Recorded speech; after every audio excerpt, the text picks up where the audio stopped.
¿Sabés qué? Quería poner la lupa en algo que hemos venido hablando mucho, pero la economía está en una situación donde lo que tenemos es finalmente, en términos económicos, alta inflación, deuda acumulada y salarios en baja. Es un cóctel explosivo.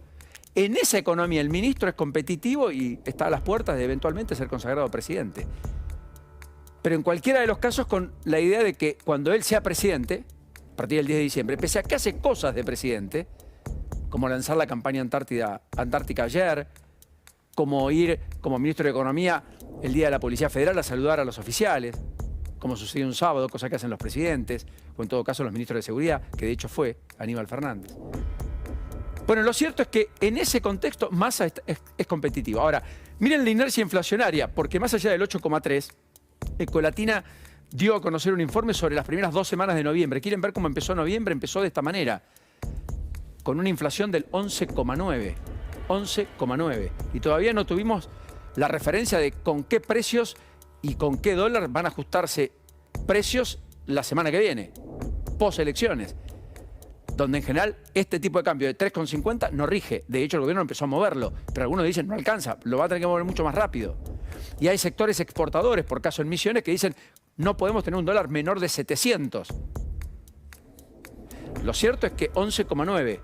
Hay un salto de inflación muy fuerte. Hoy se conocen precios mayoristas, también costo de la construcción, de una película vieja, la de octubre, que además dio un número que a muchos los sorprendió, el famoso 8,3. O sea, la inercia inflacionaria es cada vez más alta, como decía Esteban Domecq. Vamos consolidando pisos cada vez más altos. Veníamos de acá en noviembre de 2021, del 2%. Estamos a más del 10%. Miremos el tema deuda. Se conoció el dato de la deuda pública. Bueno, siempre dijimos que este gobierno que habla tanto de deuda fue el gobierno que mayor cantidad de deuda tomó desde el regreso de la democracia a hoy, desde 1983. ¿Cuánto acumuló? Un 29,2% adicional. ¿Cuánto es el récord de deuda pública? 420.000 millones de dólares. En moneda local aumentó más del 100%, en moneda extranjera 7%. Claro, no hay crédito externo. Acá están los organismos multilaterales que nos prestan. Y desde la asunción de Massa, la deuda creció, solo Massa, 15 meses, casi 40.000 millones de dólares. Macri le dieron 45.000 millones del fondo.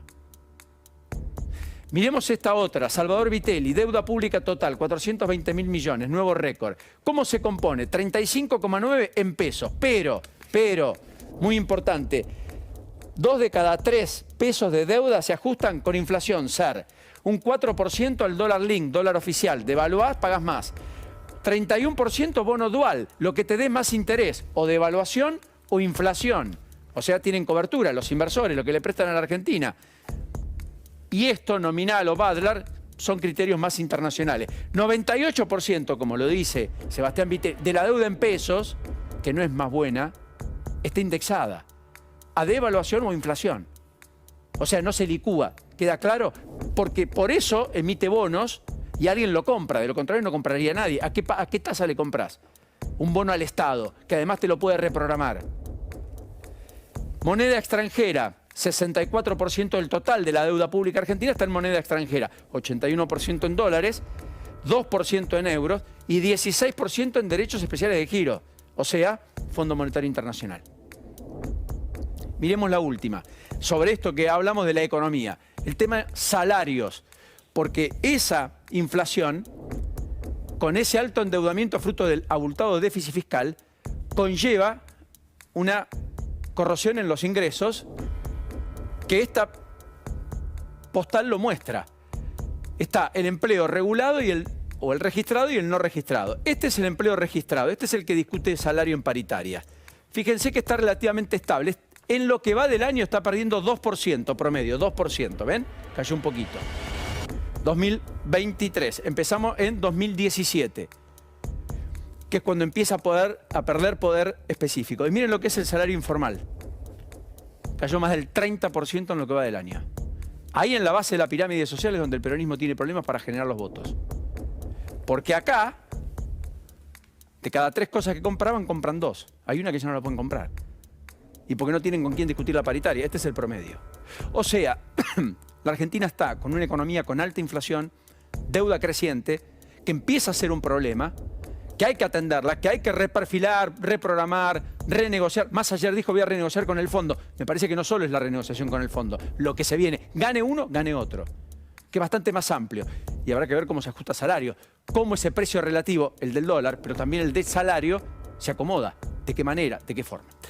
Segundo tema es el tema Córdoba. No hablamos mucho, pero en Córdoba están pasando cosas donde va Milei, donde llegó Milei, que recién veíamos.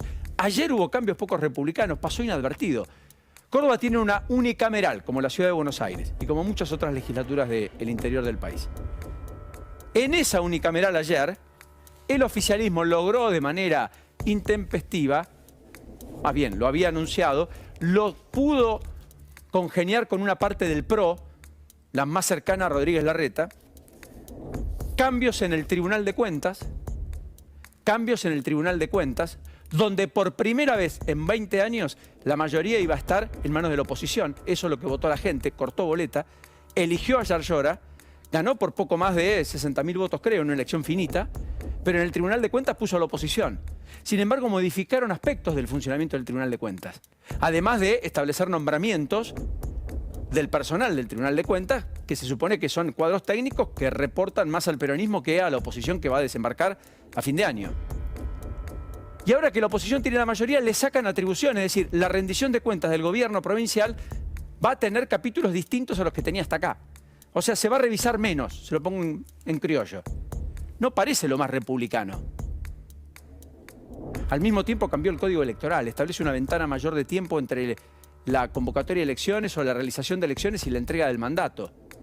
Habla de más de 6 meses y algunas otras consideraciones adicionales. No quiero aburrirlo, pero hay que poner una lupa acá, cuidado, porque pasó en el medio del cierre de las campañas, en el medio de los cuestionamientos de Schiaretti a Massa, sin decir que apoya a Milei ni mucho menos, también los de Yarlora, aunque algunos dentro del peronismo, cercanos a unos y a otros, se han pronunciado a favor de Massa. Los que se han pronunciado pronunciaron a favor de Massa, no a favor de Milei. También hay algunos, pero menores, dentro del peronismo que dijeron yo voto a Milei, en una provincia antikirchnerista primero y fundamentalmente, y donde Massa parte en 13% de los votos.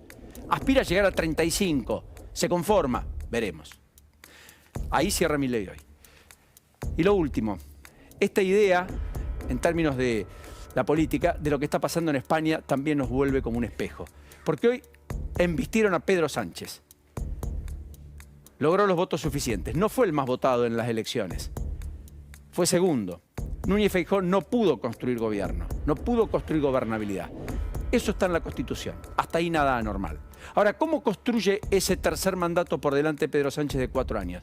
Con alianzas con aquellos a los que denostaba y con acuerdos que incluyen una amnistía general por diversos delitos de los independentistas, separatistas o incluso vinculados a la corrupción, desde el 2012 en adelante, que incluyen muchas personas, se hablan de miles, algunos de ellos que están exiliados en el exterior,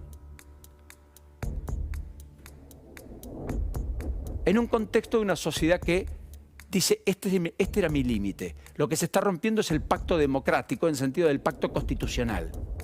Y por lo tanto es inconstitucional. Hasta los propios le quitaron cierto respaldo a Sánchez. La oposición lo cuestionó duramente. Fue el propio Núñez Feijóo, ocurrió en las últimas horas, ayer, en el día previo, cuando él explicaba la amnistía, de la cual habló poco. Y sobre lo que dijo, además hay muchos cuestionamientos. Pero este es el cierre. Cualquier similitud con la Argentina corre por vuestra cuenta.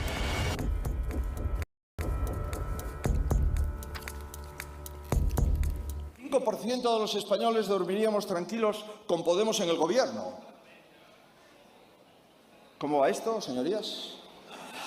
Palabra de Sánchez. Con todo el respeto a los votantes de Esquerra, yo no voy a permitir que la gobernabilidad de España descanse en partidos independentistas. Pacto con Esquerra, coherencia. Palabra de Sánchez, con Bildu no vamos a pactar.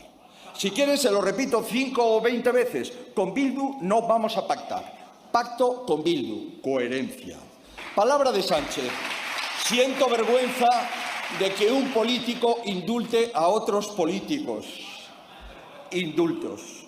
Palabra de Sánchez, coherencia.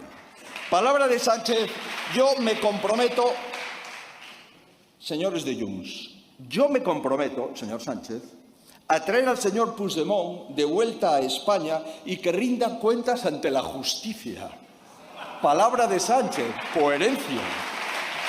Palabra de Sánchez. Esto solo 3 días antes de la investidura. El independentismo lo que pide, y lo saben ustedes, es la amnistía. Algo que desde luego este gobierno no va a aceptar y que desde luego no entra en la legislación ni en la Constitución española. Coherencia. Podría seguir con infinidad de ejemplos, pero el resultado a efectos del señor Sánchez es el mismo, ni se inmuta.